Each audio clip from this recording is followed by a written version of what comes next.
Hello students, क्या हाल है। मैं उम्मीद करता हूँ आप सब लोग बहुत अच्छे होंगे। आज मैं रजत अग्रवाल आपको क्लास 12 की अकाउंट्स की एक बहुत इंपॉर्टेंट टॉपिक को स्टार्ट करने जा रहा हूँ जिसका नाम है गुडविल। गुडविल हमारे सीबीएसई के सिलेबस का चैप्टर 2 है। तो चैप्टर 2 गुडविल को समझने के लिए मुझे कुछ बातें आप लोगों को आज समझानी है और हम इसे बहुत ही अच्छे से और सही से समझेंगे।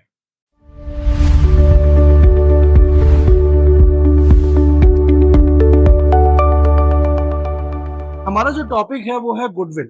लेकिन गुडविल को समझने से पहले एक बहुत ही इंपॉर्टेंट टॉपिक है। एक वर्ड आता है पार्टनरशिप में जिसको हम कहते हैं रिकॉन्स्टिट्यूशन। देखिए, रिकॉन्स्टिट्यूशन।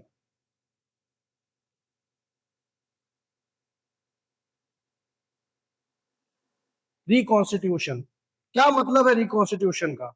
रिकॉन्स्टिट्यूशन का मतलब यह है कि जब एक पार्टनरशिप फॉर्म में कोई मेजर चेंज आता है, तो जब पार्टनरशिप फॉर्म में कोई मेजर चेंज आता है तो वो मेजर चेंज कितने टाइप के हो सकते हैं। या तो वो पार्टनर्स आपस में अपने पीएसआर को चेंज करते हैं और हम उसे बोलते हैं change in profit sharing ratio. दूसरा चेंज क्या आ सकता है? या कोई नया पार्टनर फॉर्म में एडमिशन लेता है तो हम उसे बोलते हैं admission of partner. Admission of partner. तीसरा चेंज हो सकता है अगर एनोनिमसली मान लीजिए किसी पार्टनर की डेथ हो जाती है, सो डेथ ऑफ पार्टनर।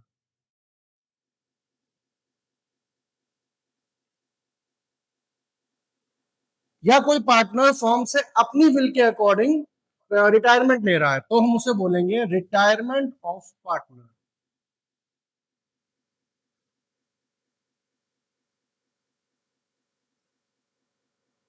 एक और टर्म होता है अमलगमेशन ऑफ पार्टनरशिप फॉर्म।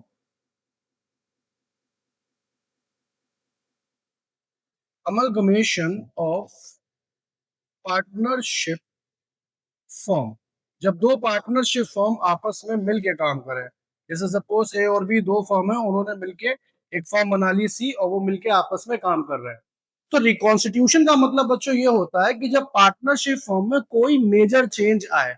अब वो मेजर चेंज वो हो सकता है कि वो अपने पीएसआर को चेंज करें तो चेंज इन पीएसआर हो सकता है, या हो सकता है कि कोई एक नया पार्टनर फॉर्म में एडमिशन ले रहा है तो एडमिशन ऑफ पार्टनर, या कोई पुराना पार्टनर जिसकी डेथ हो गई है और उसने फॉर्म को ड्रॉप किया है, या कोई पार्टनर अपनी मर्जी के अकॉर्डिंग पार्टनरशिप फॉर्म में रिटायरमेंट ले रहा है, सो रिटायरमेंट ऑफ पार्टनर। एक और टर्म है, हालांकि ये हमारे सीबीएसई क्लास 12 में नहीं पढ़ाया जाता है, जिसे हम कहते हैं अमलगमेशन ऑफ पार्टनरशिप फॉर्म, जहां पे दो पार्टनरशिप फॉर्म आपस में मिल के अपना बिजनेस स्टार्ट करती है। तो बच्चों, जब ये इतने चेंज आते हैं ना, तो कुछ बातें होती हैं, जैसे उसमें ये है कि जब भी पार्टनरशिप फॉर्म में ये मेजर चेंज आएंगे तो आपको कुछ एडजस्टमेंट्स करनी होंगी। Adjustments to be done. Adjustments to be done at the time of reconstitution. At the time of reconstitution. और उन एडजस्टमेंट्स में ही बच्चों एक एडजस्टमेंट होती है जिसे हम कहते हैं गुडविल। गुडविल बच्चों इन एडजस्टमेंट्स में से एक ऐसी एडजस्टमेंट है जो पार्टनरशिप फॉर्म में कोई भी चेंज आए, चाहे वो चेंज इन पीएसआर हो, चाहे वो रिटायरमेंट हो, चाहे वो डेथ हो, या किसी पार्टनर का एडमिशन हो, या कोई दो पार्टनरशिप फॉर्म आपस में मिलकर अपना बिजनेस कर रहे हो, सभी में उन एडजस्टमेंट्स में से एक एडजस्टमेंट हमें करनी होती है गुडविल। सो इससे आप बच्चों ये बात समझ जाइए कि गुडविल कितनी ज्यादा इंपॉर्टेंट है गाइस।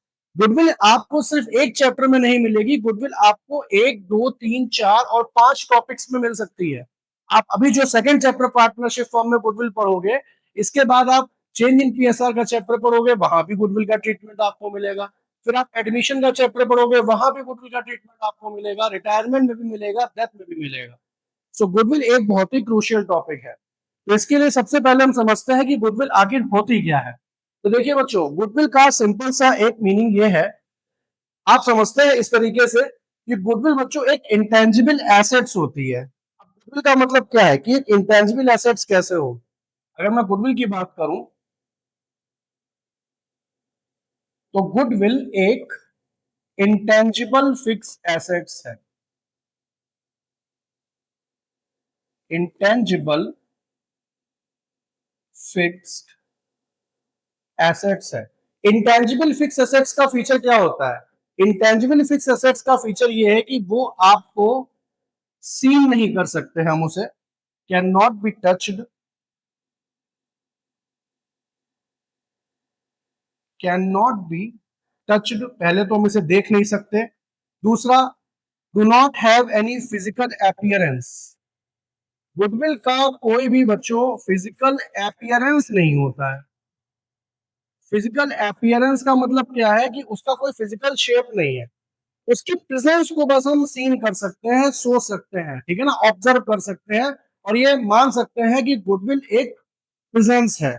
तो गुडविल का मतलब क्या है कि एक बिजनेस जब अपनी कोई एक ऑपरेशनल हिस्ट्री बनाता है, गुडविल क्या है, एक बिजनेस जब अपनी कोई ऑपरेशनल हिस्ट्री बनाता है, उस हिस्ट्री से क्रिएट होने वाली जो रेपुटेशन है, उस हिस्ट्री से क्रिएट होने वाली जो रेपुटेशन है, वही तो गुडविल है।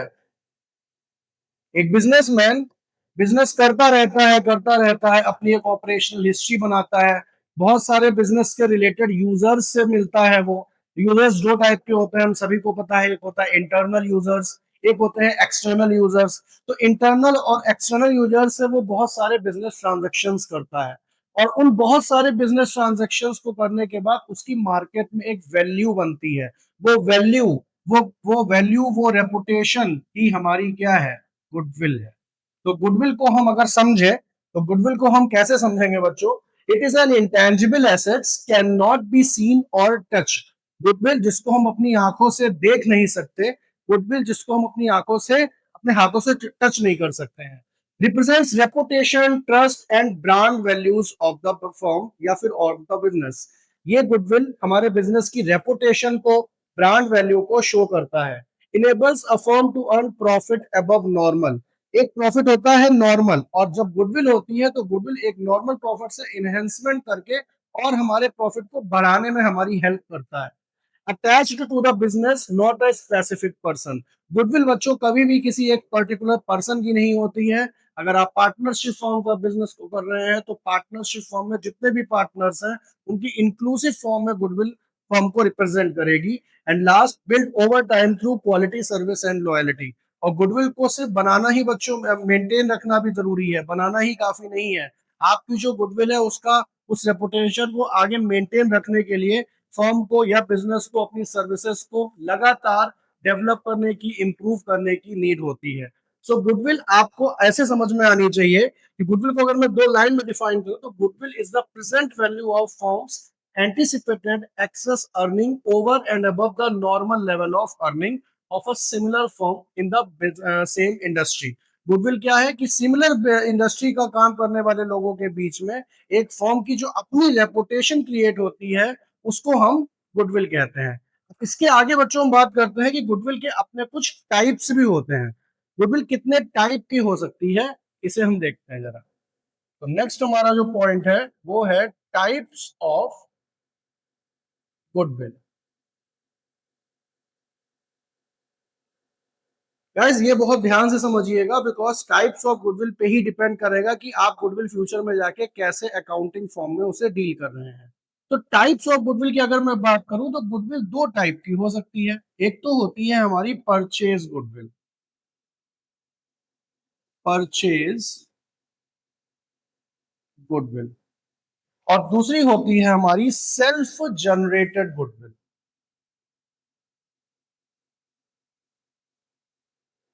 Self generated goodwill. एक होती है परचेज गुडविल और दूसरी होती है self generated goodwill. Purchase goodwill क्या है कि जिस गुडविल को परचेज करने के लिए आपने कोई पैसे दिए हो, कुछ रुपए दिए हो, मींस यहां पे आपका इन्वॉल्वमेंट ऑफ मनी होता है, इन्वॉल्वमेंट ऑफ मनी। इस गुडविल को परचेज करने के लिए आप पैसे देते हो। जबकि जो सेल्फ जनरेटेड गुडविल होती है, वो बिजनेस, वो क्रिएट होती है थ्रू बिजनेस ऑपरेशंस, आप जैसे जैसे बिजनेस करते जाते हो आपकी वो goodwill already books of accounts में क्रिएट होती चली जाती है, इनहेंस होती चली जाती है, क्योंकि आपकी मार्केट में एक ट्रस्ट, लॉयलिटी और रेपुटेशन की जो इमेज है वो क्रिएट हो रही है। सो वन होती है आपकी purchase goodwill and second one self generated goodwill.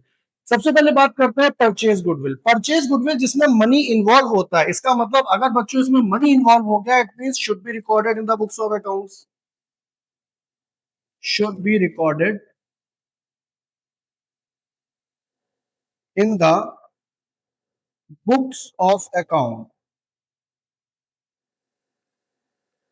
जो परचेज गुडविल होती है उसको बुक्स ऑफ अकाउंट्स में रिकॉर्ड करना चाहिए। क्यों? क्योंकि वो मॉनेटरी फॉर्म में होती है, और हम लोगों ने क्लास 11th में अच्छे से पढ़ा था बिजनेस प्रिंसिपल्स में, अकाउंटिंग प्रिंसिपल्स में, money measurement concept. As per the money measurement concept, those business transactions which can be measurable in terms of money only can be recorded in the books of accounts। so goodwill जो कि purchase nature की होती है, purchase goodwill होती है, आप उसको books of accounts में रिकॉर्ड करेंगे बिकॉज वो आपके मनी मेजरमेंट कॉन्सेप्ट को एप्लीकेबल करती है। सेकेंड है बच्चों self generated goodwill. Self generated goodwill वो है जो बिजनेस ऑपरेशन से, इंटरनल और एक्सटर्नल यूजर्स से ट्रांजेक्ट करने में ऑटोमेटिकली बिजनेस की एक ट्रस्ट, एक लॉयल्टी और एक इमेज क्रिएट करने के बाद होती है। तो इसमें मनी का इन्वॉल्वमेंट नहीं होता है, इसमें नो इन्वॉल्वमेंट ऑफ मनी होता है, इसमें मनी का बच्चों कोई इन्वॉल्वमेंट नहीं है।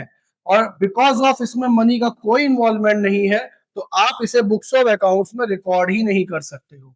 आप इसे क्या करोगे? It do not record, do not record in books of accounts. इसे बच्चों हम बुक्स ऑफ अकाउंट्स में रिकॉर्ड नहीं कर सकते हैं। तो एक बात अब आपको समझ में आ गई, there are two types of goodwill, one is purchase goodwill and second is self generated goodwill. PPT में भी बच्चों देख लेते हैं, यहाँ पे दो टाइप की गुडविल हमारे पास है। सबसे पहले है purchase goodwill, arises when business is purchased at a price higher than the net assets value। मतलब उस गुडविल को एक्वायर करने के लिए बिजनेस कोई प्राइस पे कर रहा है। Second, recorded in the balance sheet as an assets. ये जो गुडविल होती है बच्चों, ये बुक्स ऑफ अकाउंट्स में रिफ्लेक्ट होती है, ये रिफ्लेक्ट होती है,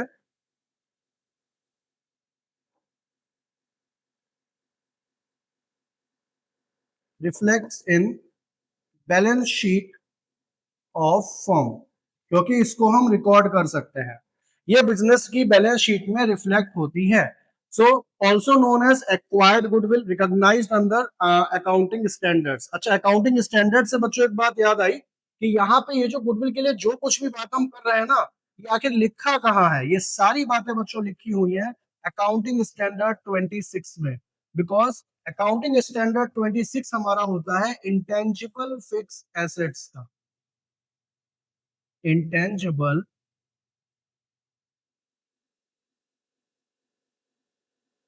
फिक्स एसेट्स का।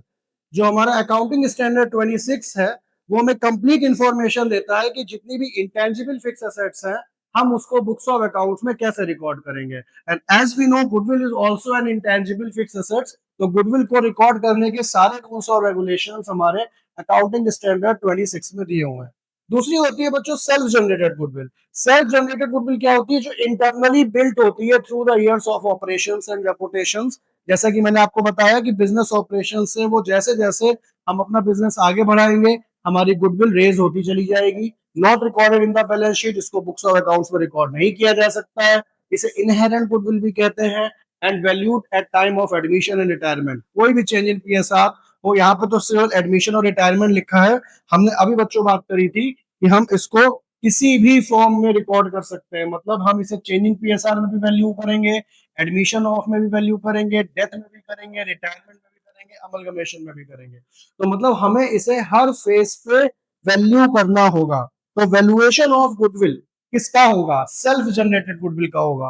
बिकॉज परचेज गुडविल तो ऑलरेडी बैलेंस शीट में रिकॉर्डेड है, जो रिकॉर्ड नहीं है वो कौन सी है? Self generated goodwill.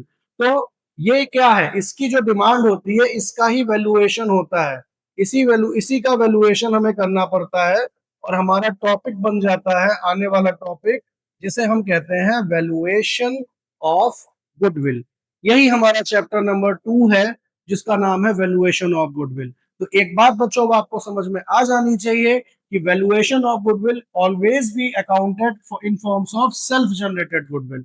Valuation of goodwill हमेशा सेल्फ जनरेटेड गुडविल का ही होगा, परचेज गुडविल का नहीं होगा। बिकॉज परचेज गुडविल को तो ऑलरेडी हम अपनी बैलेंस शीट में रिकॉर्ड कर देते हैं, लेकिन सेल्फ जनरेटेड गुडविल को रिकॉर्ड नहीं किया जाता है, इसका वैल्यूएशन किया जाता है। एक बात बच्चों और समझ लेते हैं कि ये जो गुडविल का वैल्यूएशन है, इसके मेथड्स कितने होते हैं।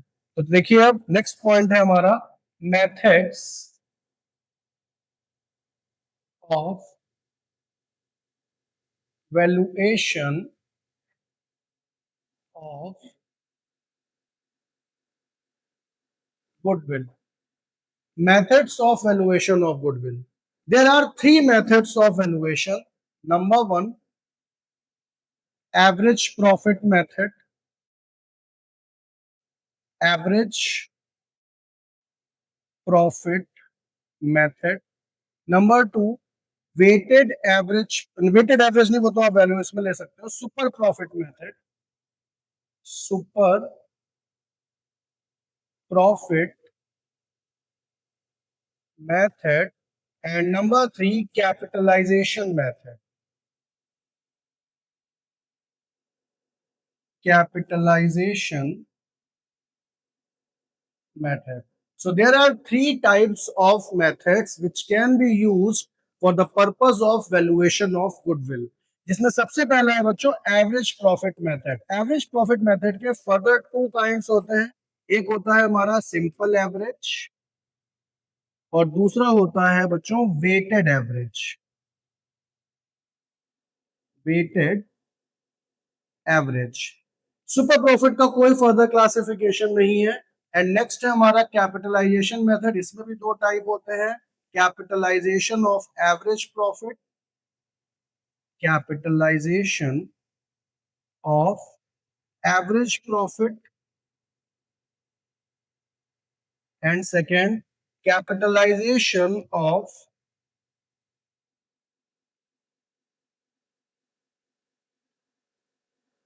Super profit. Capitalization of average profit and capitalization of super profit. So there are total 5 methods of goodwill calculation: simple average, weighted average, super profit method, capitalization method and capitalization of average and super method. तो हम क्या करेंगे, हम बच्चों आने वाली class में क्या करने वाले हैं, हम सिंपल एवरेज जो कि सबसे ज्यादा बड़ा मेथड है, इसको हम एक क्लास में करेंगे। उसके बाद हम सुपर प्रॉफिट मेथड और वेटेड एवरेज प्रॉफिट को एक सिंगल क्लास में कर सकते हैं और उसके बाद हम capitalization of average profit method and capitalization of super profit method को हम एक क्लास में कर सकते हैं। इस तरीके से नेक्स्ट 3 क्लासेस में हमारा जो वैल्यूएशन ऑफ गुडविल का जो टॉपिक है वो फिनिश हो जाएगा। उसके बाद हम इसका अकाउंटिंग ट्रीटमेंट करेंगे और अकाउंटिंग ट्रीटमेंट करने के बाद हमारा चैप्टर नंबर 2 जो है वो कंप्लीट हो जाएगा। ठीक है स्टूडेंट्स, तो अभी के लिए आप लोग इतना समझते हैं और उसके बाद हम नेक्स्ट क्लास में गुडविल के जो मेथड्स हैं इनका कंप्लीट क्लासिफिकेशन जो हो सकता है वो करेंगे। ठीक है बच्चों, आज के लिए इतना ही रखते हैं। Thank you. और बच्चों ध्यान रखिएगा, जाने से पहले अपनी एब्सेंट लगा के जरूर सब्सक्राइब करिएगा चैनल को और हमारे वीडियो को लाइक भी करते रहिए। Thank you so much students, bye.